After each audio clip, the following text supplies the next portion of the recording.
Sige po, makakaupo po tayo. Purihin ang salita ng Diyos ngayong umagang ito. So, ulitin ko po, good morning sa bawat isa, sa mga nasa tahanan ngayon na nakikinig ng salita ng Diyos. Magandang umaga po sa inyo. Ito po ang araw ng Panginoon na dapat nating pasalamatan ang ating Diyos. Ganun din po, kinakamusta ko ang aking papa. Nandiyan po siya sa Malaysia ngayon. Alam ko, nanonood siya. At nakikinig din po siya ng salita ng Diyos. Salamat din po sa mga taga-Aplaya, taga-Kaingin, taga-Southville, at ganoon din po sa mga taga-Garden Villas Christ-Centered. Sa pangunguna po ni Pastor Gomer, magandang umaga po sa inyo. Pagpalain po kayo ng salita ng Diyos ngayong umaga. Purihin po ang Panginoon. Ngayon naman po, dadako po tayo sa salita ng Diyos. Kagaya po ng binasa ng ating kapatid, gusto ko lang pong basahin yung ating verse. Dito po sa chapter 2, sabi rito, patay na ang lingkod kong si Moses. Ngayon, humanda ka sa buong Israel at tumawid kayo sa Jordan patungo sa lupaing ibinibigay ko sa inyo. Sabi po rito sa verse 3, gaya ng aking sinabi kay Moises, ibinigay ko na sa inyo ang lahat ng lupaing inyong mararating. Ito ang magiging hangganan sa hilaga ay ang kabundukan ng Lebanon, sa timog ay ang disyerto ng silangan, ang malaking ilog ng Euphrates at ang kanluran mula sa lupain ng mga Heteo hanggang sa dagat Mediterranean. Sabi rito, walang makakagapi sa inyo, sabi sa verse 5, habang ikaw ay nabubuhay, samahan kita gaya ng pagtubay ko kay Moises, hindi kita iiwan at hindi pababayaan. Sabi po sa verse 6, magpakatatag ka at lakasan mo ang iyong loob sapagkat ikaw ang mamumuno sa bayan ito sa pagsakop nila sa lupaing ibinigay ko sa kanila ayon sa aking pangako sa mga ninuno mo. Sabi rito sa verse 7, basta magpakatatag ka at lakasan mo ang iyong loob. Sundin mong mabuti ang kautusan na binibigay ko sa inyo ni Moses. Huwag kang susuway anuman ang makasaad doon at magtatagumpay ka saan ka man magpunta. At sabi po rito sa verse 8, huwag mong kaliligtaan ang aklat ng kautusan, pagbulay-bulayan mo yon araw-gabi upang matupad mo ang lahat ng nakasa doon. Sa gayon, magiging masagana at magtatagumpay ang iyong pamumuhay. At sabi po rito sa last verse, sa verse 9, tandaan mo ang bilin ko, magpatatag ka at lakasan mo ang iyong loob at huwag kang matatakot o mawawalan ng pag-asa sapagkat akong si Yahweh na iyong Diyos ay kasama mo saan ka man magpunta. Tayo pong lahat ay sumandaling pumikit at tayo manalangin sa ating Panginoon. Diyos naming banal na nasa langit, sa patnubay po ng iyong Santo Espiritu ngayong umagang ito. Sa pangalan po ni Jesus, kaming lahat ay nagpapasalamat sa panibagong buhay at lakas. Salamat din po sa pagkakataong ito na kami makakapakinig ng iyong salita. Nilalantad namin sa iyo ang aming buhay at anumang aming mga nagawang pagkukulang at pagkakasala, patawarin mo po kaming lahat. Salamat po sa kapatawaran at gayon din po. Wine-welcome namin ang Holy Spirit sa aming kalagitnaan at bigyan mo po ang iyong lingkod ng anointing, ng revelation, ng knowledge and wisdom and understanding upang ang bawat salitang aming mapapakinggan ay magbabago po ng aming buhay at kalagayan ng aming buhay. Maraming salamat po. Sa iyo po namin ibinabalik ang lahat ng papuri, ang lahat ng pasasalamat. Lahat po na nagmamahal sa Diyos ay magsabi po ng Amen and Amen and Amen. Naniniwala ako narito tayong lahat sapagkat mahal natin ang Diyos. At naririto ka dahil merong magandang plano ang Diyos sa buhay mo. Ngunit isang salita ang ating nakalimutan. Ito pong salita ng Diyos. Ang ating paksa na pag-aaralan ngayong umagang ito ay pinamagatan po natin The Secret Power of the Word of God. Ako'y naniniwala, maliit ka pa lang, katulad ko nung araw, nakapakinig na ako ng salita ng Diyos. Maliit pa lang ako, nakabasa na ako ng salita ng Diyos, narinig ko ang salita ng Diyos, pero ang kulang sa buhay ko, yung sikreto ng salita ng Diyos, hindi ko naintindihan. Maaaring kagaya mo, na nanonood ka ngayon sa screening na ito. Ikaw man ay nasa tahanan, tandaan mo, merong salita ng Diyos na nangusap sa puso ng bawat tao upang buksan tayo at maunawaan natin kung ano ba talaga ang magandang plano ng Diyos. Sapagkat binanggit ng Diyos sa John 1:1 sa pasimula pa lamang, ay naroon na raw ang salita. At ang salita raw po ay Diyos. Ngayong umagang ito about the secret of the power of God, dito po, mababasa po natin yung earthly story but have a heavenly meaning. Uulitin ko, merong earthly story sa buhay ni Moses, sa buhay ni Joshua. What is the earthly story? Gusto sila ng Panginoong pagpalain ng isang masaganang lupain. Ngunit ang problema, they don't know or lack of them the secret and power of the Word of God. Kaya nga po rito, sinabi ng Panginoon kay Joshua, dahil si Moises po ay nagkasala sa Panginoon sa pamamagitan ng paghampas niya sa bato. Ang sabi ng Panginoon, kausapin mo yung bato. Hindi naniniwala si Moses na pagka kinausap niya ang bato, lalabas ang tubig. Kaya ginawa niya? Sa galit niya sa mga taong naghahanap ng tubig, hinampas niya yung bato. Kaya nga si Moses po ay nagkasala sa Panginoon. At dito nagsimulang bigyan ng pagkakataon ng Diyos si Joshua. At ang sabi ng Panginoon dito sa verse 2, patay na ang lingkod ko si Moses. Ikaw na ang mamumuno sa bansang Israel. Ang pangarap ng Diyos sa bansang Israel ay isang masaganang buhay katulad mo. Maging ikaw na nanonood ngayon sa screening na ito o sa Facebook, alam mo ba na mayroong magandang plano ang Diyos sa'yo? Kung paano nagplano siya kay Joshua, kay Moses, ganun din po sa bawat isa sa atin. Dahil naniniwala ako, lahat ng taong nilalang ng Diyos, merong purpose, merong plano ang Diyos. Kaya nga dito, nabasa natin yung earthly story. Anong earthly story? Gusto silang pagpalain ng Diyos na isang malaking lupain. Ngunit ang problema, yung lupain na pamana sa kanila ng Diyos ay merong mga nakatirang malalaking tao. Nakabako dito ng matitibay na muog at ang nakakalungkot bago nila sakupin yun, dadaan sila ng ilog Jordan. Kaya ang sabi ni Joshua sa kanyang isip, kay Moses lang bumuka ang dagat. Ngunit ibinigay ng Diyos sa kanya yung sikreto ng salita ng Diyos. Kaya ngayong umagang ito, maaaring ikaw man ay magulo buhay mo. Ikaw man ay naghihirap, ikaw man ay merong sakit na naranasan ngayon, don't forget the Word of God. And now, this is the secret of the Word of God. Kinakailangang maintindihan mo yung sikreto ng salita ng Diyos. Sapagkat katulad ko nung araw, nakabasa din ako ng salita ng Diyos. Pero ang problema, hindi ko naintindihan. So ngayong umagang ito, gustong ipaunawa sa atin ng Panginoon kung merong earthly story, merong heavenly meaning. At ang meaning ng salita ng Diyos ay nakapaloob dun sa sikretong salita ng Diyos. Kaya nga sinabi niya sa pasimula pa lang, naroon na ang salita. At ang lahat ng bagay ikinreate ng Panginoon, hindi sa pamamagitan ng kanyang kamay, kundi sa pamamagitan ng salita ng Diyos. Binanggit ito doon sa Genesis chapter 1 hanggang chapter 2, nang likain niya ang langit at lupa, wala siyang ginamit na kamay. Ang lahat ng ginamit niya ay yung sikretong salita ng Diyos. Magkaroon ng langit, magkaroon ng lupa, magkaroon ng araw o tanglaw, magkaroon ng lahat ng hayop sa ilalim ng dagat, at ganun din sa lupa, lahat ng bagay ay naganap sa pamamagitan ng salita.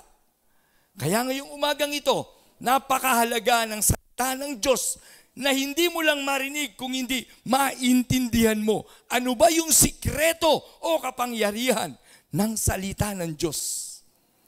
Yung earthly story, gusto silang bigyan ng isang masagana at malaking lupain. Ngunit ang problema, nakita nila yung mga nakatira, mga higante. Kaya nga sabi ng mga spy, halika na, umalis na tayo. Bakit? Ang lalaki ng kalaban. Ngunit si Joshua at si Caleb, nakita nila yung sikreto ng salita ng Diyos.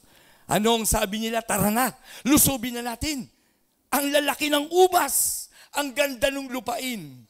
Ang nakita ng mga taong naniniwala sa Diyos ay yung sikreto ng kabutihan ng Panginoon. Hindi nila nakita yung mga problema. Hindi nila nakita yung mga hadlang. Kung hindi ang nakita nila, yung kabutihan at kapangyarihan ng salita at pangako ng Diyos sa buhay ng sangkatauhan. Maaaring katulad mo at katulad ko, lumaki tayo sa relihiyon pero hindi natin naiintindihan ang salita ng Diyos.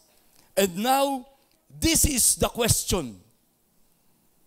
How to receive God's secret power. Ulitin ko, how to receive. Hindi lahat na nakabasa at nakarinig ng salita ng Diyos ngayong umagang ito ay tumanggap ng sikretong pagpapala ng Diyos. Kung hindi yun lamang mga taong, number 1, nagbasa ng salita ng Diyos. How to receive? Sabi dyan, read the Word of God day and night and meditate to become what? Valuable. Maraming tao sa panahon natin ngayon, tamad magbasa ng Bible. Pero tuwang-tuwa magbasa ng mga words sa Facebook. Anong kapangyarihan yung nakuha mo sa salita ng tao? Yung salita ng tao nagpapagulo ng buhay ng maraming tao. Yung salita ng tao, yung mga tsismosang salita at tsismosong salita ng tao, yun ang nagwawasak ng pamilya mo, ng buhay mo. How about the Word of God? Kaya nga sabi ko, huwag mong katakutan yung salita ng nanay at tatay mo. Ang katakutan mo, yung salita ng Diyos. Sapagkat ang Diyos, yung salita ng Diyos ay may kapangyarihan para kunin ang buhay ng tatay at nanay mo. How to receive, sabi rito, read the Word of God. Kaya kung ikaw tamad kang magbasa ng Bible, magulo buhay mo. Kasi may pangako ang Diyos eh. Ano sabi ron sa Joshua chapter 8, verse 8, ano sabi doon? Huwag mong kaliligtaan. Ano sabi? Basahin mo, diliin mo araw-gabi. Ano raw dahilan? May dahilan ba kung bakit ka pinababasa ng Diyos? May dahilan ba kung bakit ipinamemeditate sa iyo ng Diyos yung salita niya? Ano dahilan? Gusto ng Diyos magtagumpay ka sa kahirapan. Gusto ng Diyos magtagumpay ka sa karamdaman. Gusto ng Diyos magtagumpay ka sa kaguluhan. Pero ang problema, you don't read the Word of God. Tamad kang magbasa ng Bible. Church, sa panahon natin ngayon walang pinag-iba. Ang earthly story kay Joshua, but now we have a heavenly meaning. Ang gusto ng Diyos, magtagumpay ka. Pero walang nagtagumpay na hindi nagbasa ng Biblia, katulad ko. Ngayon po maayos ang buhay ko, maganda buhay ko. Kaya nga kung may mga kamag-anak ko mga ngayon na nanonood sa screening, maaaring nagtataka ka kung bakit ako ngayon ay isang pastor. Maaaring magtataka kung bakit ngayon ay masagana ang buhay ko at meron akong masayang pamilya because of the Word of God. Mineditate ko ang salita ng Diyos. Sabi ko, ito palang salita na to, ang dapat na pinaniwalaan ko noong palang bata ako eh. Ikaw, anong salita pinaniwalaan mo? Yung salita ng nanay mo na nilait ka, bobo ka, talandi ka, wala kang mararating. Ikaw, anak kita, adik ka, tamad ka, wala kang mararating. Minsan nakatatak na sa iyo yan eh. But now, church, receive the power of the Word of God. May kapangyarihan po yung salita ng Diyos. Alam mo ba kung ikaw tao ka, na kinikurse mo ang anak mo, nagkakatotoo yun. Kaya ang asawa ko po, pagka nakikita niya mga anak ko, natatamad-tamad, nire-reverse niya, binabaligtad. Ang sipag talaga ng anak ko. Kaya ngayon, mga kabataan dito, ayokong tignang mahirap kayo. Sapagkat naniniwala ako ang Diyos hindi lumalang para maghirap ang buhay mo. Ang problema, tamad kang magbasa ng Bible. Katulad ko nung araw, tamad din ako eh. No, sabi rito, read day and night the Word of God. Kasi bakit? Yung Word of God na yon ang magtuturo sa iyo ng masama at mabuti. Kaya sa totoo lang, hindi lahat ng nakikinig ngayon interesadong makinig. Sapagkat binura ng kasalanan ng pagkaunawa mo sa salita ng Diyos. Ako nagtataka ako nung araw eh. Nagbabasa naman ako ng Bible eh. Kaya lang pag nagbasa ako ng Bible, parang comics lang eh. Gustong-gusto ko nga yung Old Testament kasi panaan, itakan. Ang ganda ng istorya ni David, itakan. Pero wala akong naintindi ang spiritual meaning nung binasa ko. Kasi bakit? Ako'y nagdadrugs yung araw eh. Salbahe ko eh. Kaya maging ikaw ngayon, nakikinig ka sa akin, ano isip mo ngayon? Isip mo pagkain. Isip mo nakakatamad. Isip mo yung barkada mo, isip mo cellphone. Kasi bakit? Dahil sa kasalanan, hinadlangan ng demonyo na maintindihan mo yung salita ng Diyos na naririnig mo ngayon. Katulad ko, nakikinig ka, pero nakaganyan ka. Pero ang isip mo nandoon sa boyfriend mo. Ang isip mo nasa Facebook. Yung iba namang kananayan, ang isip nasa labahan, nasa apo niya. Yung bahay ko, baka manakaw. Wala namang mananakaw sa bahay mo eh. Ang nananakaw, hindi yung material na bagay. Yung spiritual na bagay na ma-miss mo, na maintindihan mo, yung Word of God. Kasi bakit? Sabi rito, to become valuable. Nawawala yung value ng pagiging tao mo.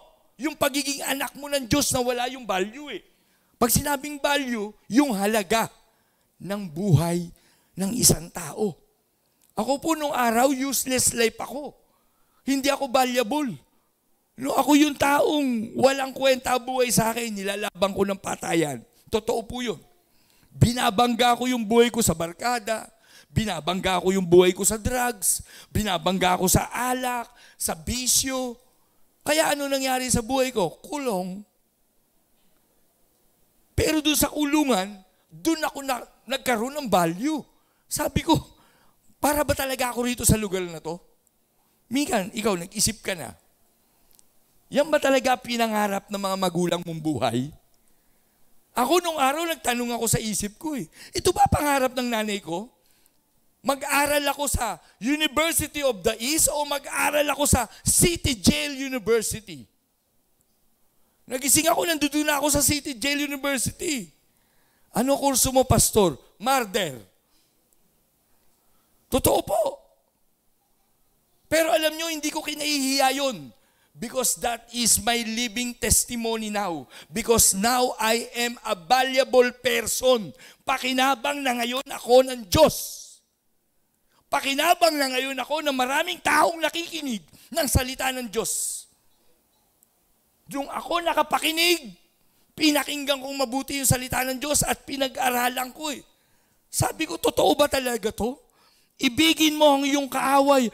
Ha? Paano ko ibigin to? Sasaksakin ko to eh. Sinaksak ako neto eh. Di ba? Minsan naintindihan ba natin, it's better to give than to receive? Mali na naman, Lord eh. Sa'yo ang pagbibigay kawalan. Pero sabi ng Diyos, it's better to give than to receive. Mas mabuti raw yung magbigay kaysa ikaw ang bigyan. Kasi pag ikaw nagbibigay ka, si Lord ang magbibigay sa'yo. Pag ikaw lagi kang nakahingi, tao lang ang magbibigay sa'yo. Now I am a valuable person. Pagka valuable ka pala, meron kang paniniwala sa Diyos. Meron kang pagkakaunawa sa salita ng Diyos. At ang nakakatuwa, pakinabang ka ng Diyos. Sabihin mo dyan sa katabi mo, pakinabang ka ng Diyos. Hindi ka pakinabang ng demonyo. Karamihan sa atin ngayon, hindi na valuable eh. No? Nabubuhay ka para ano? Alam mo, nabubuhay ako para magdota eh. Nagbubuhay ako para mag-drugs, hindi ako valuable eh. Church, minsan, dapat natin maunawaan eh. About the secret of the Word of God. Uulitin ko, ang Diyos hindi gumawa ng tao para ipahamak niya ang tao. Ang tao ang nagpahamak ng buhay niya. Kasi bakit? Kinatamaran, dinisobey niya yung ano? Yung salita ng Diyos. Sa umagang ito, kung tatanggapin mo ang salita ng Diyos, at muli mong bubuksan ang iyong Biblia upang basahin, magbubukas ang puso ng Diyos upang ikaw ay tulungan. At maintindihan mo, ano ba talaga ang purpose ng buhay ko kung bakit ako nabubuhay. Hindi ka nabubuhay para sa sarili mo lang, hindi ka nabubuhay para mamatay, nabubuhay ka para sa Diyos at nabubuhay ka para pagpalain ka ng Diyos. Ito yung gusto niya sa Israelita eh. Ang problema, hindi naiintindihan ng Israelita. Ang nakikita nila yung big problem, hindi nila nakikita yung big solution. Because lack of knowing about the true God. Ngayong umagang ito, read the Word of God. And meditate day and night. For what reason? To to become valuable. Gusto ka ng Diyos maging pakinabang kanya. Ako po natutuwa ngayon. Labanan po ang paglapit sa Diyos maging sa panahon natin ngayon. Napakahirap. Mas pinaniniwalaan ng tao ang salita ng tao kaysa sa salita ng Diyos. Kaya yung buhay natin nawawala na ng value eh. Parang parang peso. No, magkano na ang peso ngayon? Magkano na value ng pera ng Pilipinas ngayon? Biro mo ang $1 sa atin, magkano na? 50 mahigit pesos. Samantalang nung panahon ni Marcos, ang Pilipinas ay isa sa pinakamayamang bansa. Totoo po yun. Pastor, bakit nagkaroon ng kahirapan sa Pilipinas? Tinignan nila ang discipline, si Marcos, maling leader. Ano tingin nila sa discipline? Ang tingin nila sa discipline, parusa. Kaya pag dinidisiplina ka, hindi ka pinaparusahan ng nanay mo, itinatama ka. Sabi ni Marcos, sa ikaunlad ng bayan, ano kailangan? Drugs ba? Corruption ba kailangan? Ginagawa ngayon ng magagaling na politiko? Ano ang kailangan ngayon? Disiplina. Kahit anong galing ng presidente natin, kung hindi natin tutulungan ang mga buhay natin, bakit ako aasa kay Duterte? Binigyan ako ng Diyos ng isip, binigyan ako ng lakas, binigyan ako ng kamay, ng paa, para gawin ko yung tama. Bakit ako aasa kay Duterte? Parehas lang kaming may kamay. Parehas lang kaming may isip. Ulitin ko po, yung iba sinisisi si Duterte pagka hindi nabigyan ng ayuda. Hindi ka nag-impok eh. Sisihin mo si Duterte. No, pakialam ni Duterte sa'yo kung wala kang makain ngayon. Church, receive the value of the Word of God. Merong value yung nababasa mo. Yung napapakinggan mo ngayon, kung susunod ka, yan ang mag-aayos ang buhay mo. What else? Number 2, how to receive the power of the Word of God. Sabi dito, obey God's Word.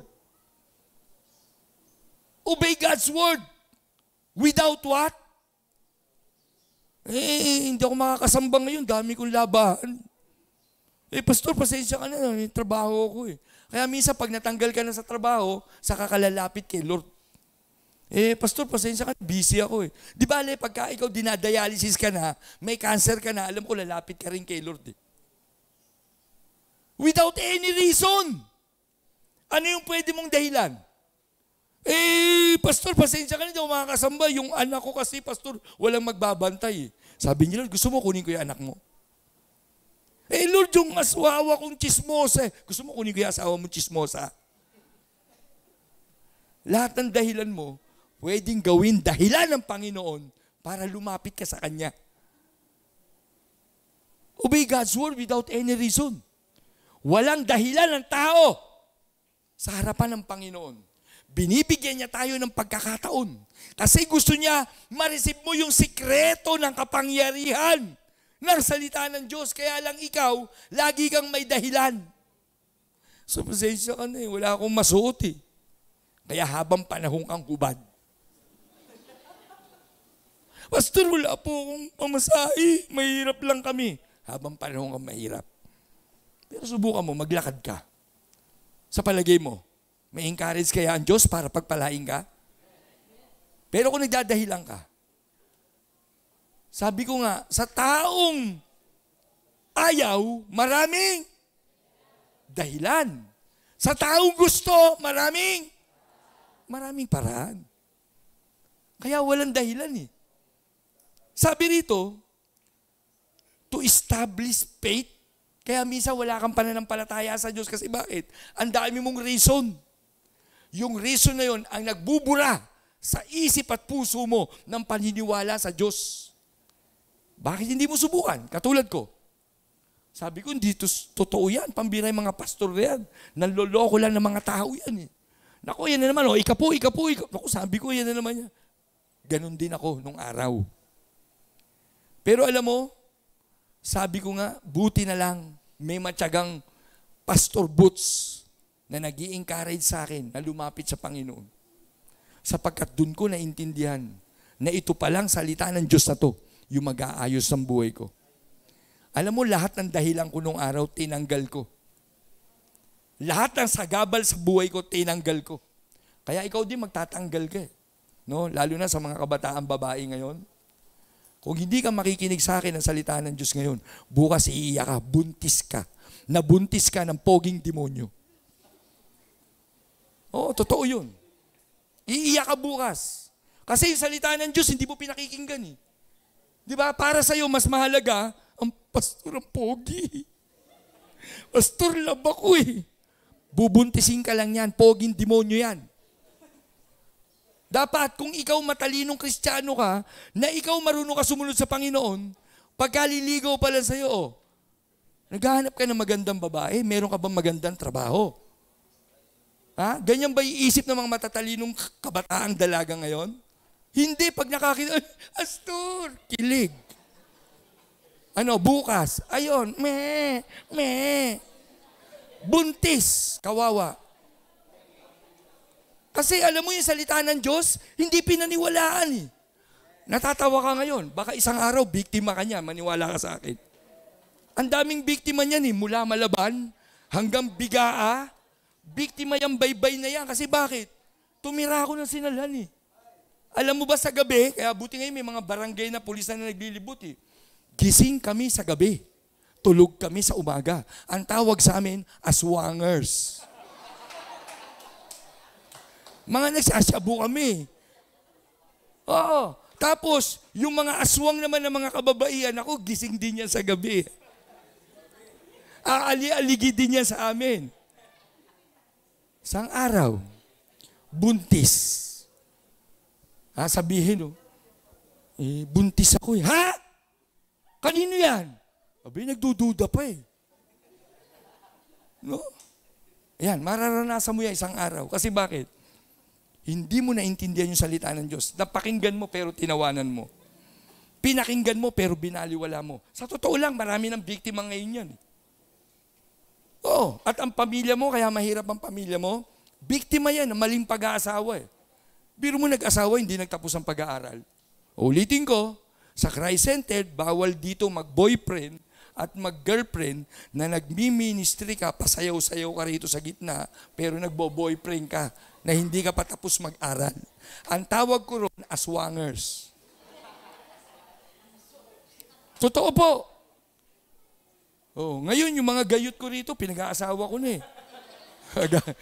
Gaya ni Karin, ni Jane, tinutulak ko niya yan, mga due date na yan eh. Sumobra pagka... si Tere, si Aika, mga due date yan. Pero alam mo, pag yung mga nag-asawa, maganda buhay niyan. Alam niyo kung bakit? Naniwala at naglingkod sa Diyos. Kaya ngayon nakakaawa sa totoo lang.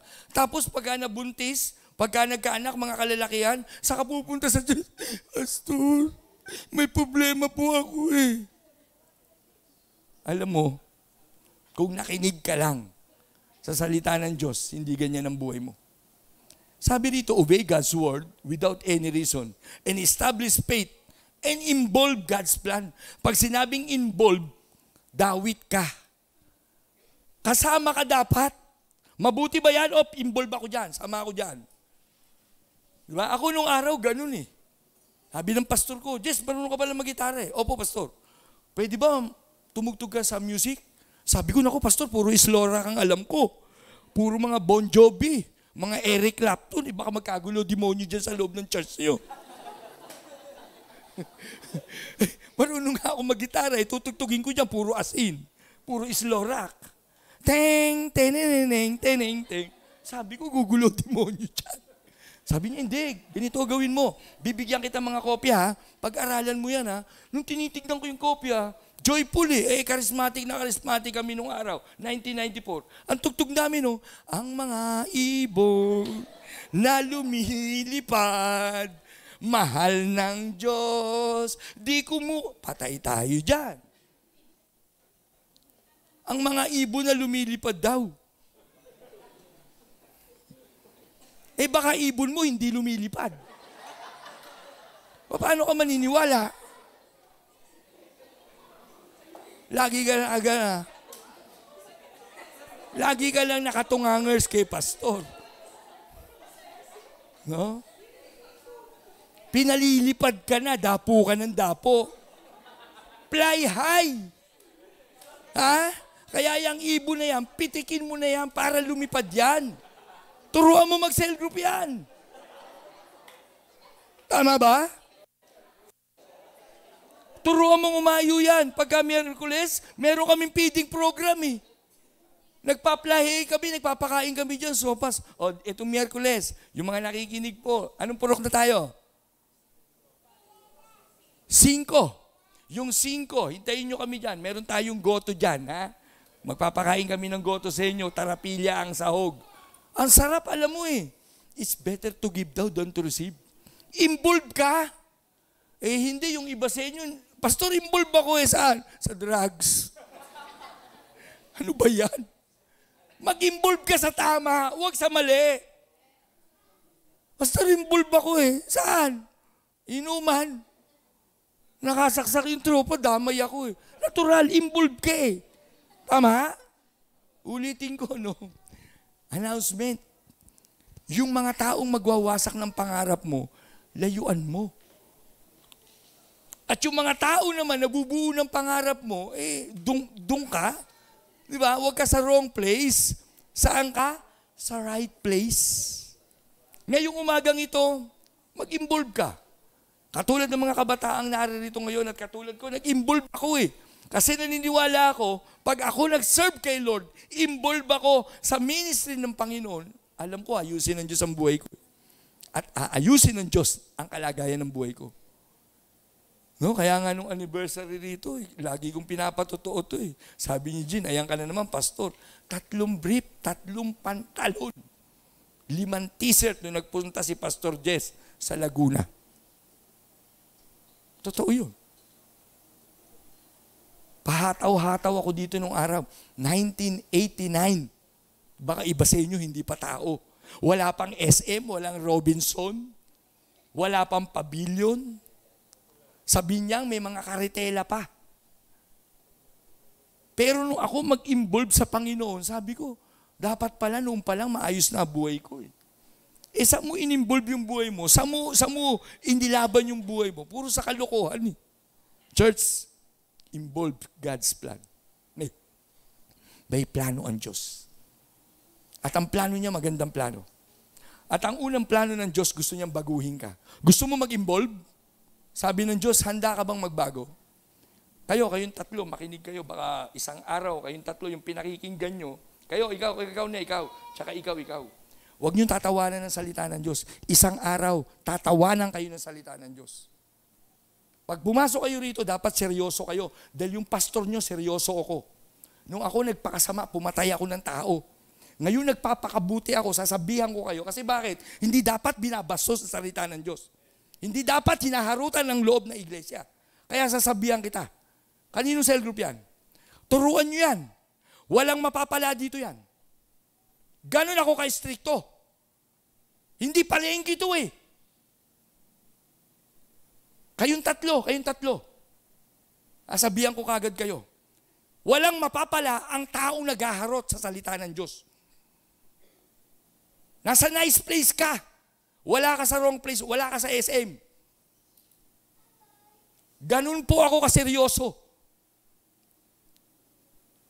Kaya magalit man kayo sa akin, maging maayos lang ang buhay ninyo. Ganyan ako. Hindi ako nagpapadami ng miyembro. Nagtuturo ako ng disiplina rito sa loob ng church. Kaya pakiusap sa mga cell leader, sabihan nyo yung mga dadalhin nyo rito. Hindi to SM. Hindi to pavilion. Kung gusto nyo magharutan sa labas. Paano ka mai-involve sa tama kung mali ginagawa mo? Sabi rito, last. Be strong. Ako, matapang ako ipaglaban tama. Hindi ako natatakot mawala ng miyembro. Natatakot ako mawala Diyos. Kaya pasensyaan nyo ako, tuturuan ko kayo tama. Nawasak ang Pilipinas dahil walang disiplina mga tao ngayon. Nung dinisiplina ni Marcos ang Pilipinas, naging maayos ang Pilipinas. Nung umupo yung mga walang disiplinang mga presidente, ano nangyari sa bansa natin? Kaya ulitin ko po, be strong and don't compromise. Hindi ako papayag na nagsasalita ako rito, nagtatawanan kayo at babastusin nyo ang salita ng Diyos. Hindi ako papayag. Kasi hindi ako papayag na parusahan kayo ng salita ng Diyos. Lagi ko po sinasabi, bilang pastor, tatanda ako. Lahat ng meron ako, hindi ko papakinabangan. At ang pakinabang ko lang, pag ako namatay, tumarap ako sa Panginoon, yung mga tinuruan ko, naging maayos ang buhay. At ang failure ko sa buhay bilang isang pastor, na nagpastor ako, na hindi naging maayos ang buhay ninyo. Kaya pasensyahan nyo akong tatlo. Gusto kong maging maayos kayo. Baka tumatawa ka sa akin ngayon, bukas buntis ka. Iiyak-iyak ka. Binabastos mo ang salita ng Diyos. Hindi mo alam mayroong power ito. Kaya nga sabi ko, don't compromise. Don't compromise to this pattern, to the pattern of the world. Bakit? To receive amazing power of God. Ulitin ko po, hindi ako nagpaparami ng miyembro. Nagtuturo ako ng tama. At ako po'y hindi nagpapastor para magpayaman. Kaya akong payamanin ng Diyos. At ako po bilang pastor, hindi title yung nandito ko para igaling nyo ako. Respeto nyo lang ako. Pag nagsasalita ako, masaya na ako. Kahit wag mo akong tawagin pastor, tawagin akong Jesse Boy. Basta irespeto mo ako. Kasi hindi ako nagpapastor dahil sa titulo ng pastor eh. Nagpapastor ako, I know this is responsibility to God. Pananagutan ko sa Diyos. Yung salita ng Diyos, pananagutan ko. Kaya ngayong umagang ito, naniniwala po ako, be strong and don't compromise to the pattern of this world. Kung ang mundong ito tinatawanan ng Diyos, katulad ako ni Apostol Pablo, lalaban ako para matuto ka. Hindi ako natatakot sa tao. Takot ako kay Lord. How to receive the secret power of the Word? Read the Word day and night. Obey the Word. Be strong. Be strong to the Word. Because I believe, ngayong umagang ito, kung ikaw man ay nakikinig sa akin ng salita ng Diyos, humihingi ako sa iyo ng paumanhin. Dahil ako yung pastor na hindi compromiser. Ako yung pastor na nagtuturo ng tama. Kaya kung ikaw man ngayon, nais mong tanggapin si Kristo bilang Panginoon tagapagligtas, inaanyayaan ko kayong tumayo at manalangin. At sumunod ka sa aking panalangin. Mananalangin po ako ng panalangin pagtanggap. Panginoong Yesus, sa umaga pong ito, naniniwala po ako sa salita mo. Salitang magbabago ng aking buhay at kalagayan ng aking buhay. Humihingi po ako ng tawad sa iyo. Isinusuko ko po ang lahat kong kasalanan. Mula nung ako'y bata hanggang sa oras na ito. Patawarin mo po ako. Salamat po sa kapatawaran. Tinatanggap po kita bilang Panginoon at sarili kong tagapagligtas. Itala mo po ang aking pangalan sa aklat ng buhay. Maraming salamat po. Sa pangalan ni Jesus. Amen and amen. Palakpakan natin. Muli po akong mananalangin at magpapasalamat sa Diyos. Salamat po sa mensahe mo ngayong umagang ito. Isang kagalakan po sa puso ko, nakabahagi ako ng salita ng Diyos. At ang salitang ito, naniniwala ako na magbabago ng aming buhay at kalagayan ng aming buhay. Salamat po, Ama. Sa iyo po ang papuri, sa iyo po ang pasalamat. Sa pangalan ni Jesus, lahat na nagmamahal sa Diyos ay magsabi ng Amen. To God be the glory. Ako po tayo.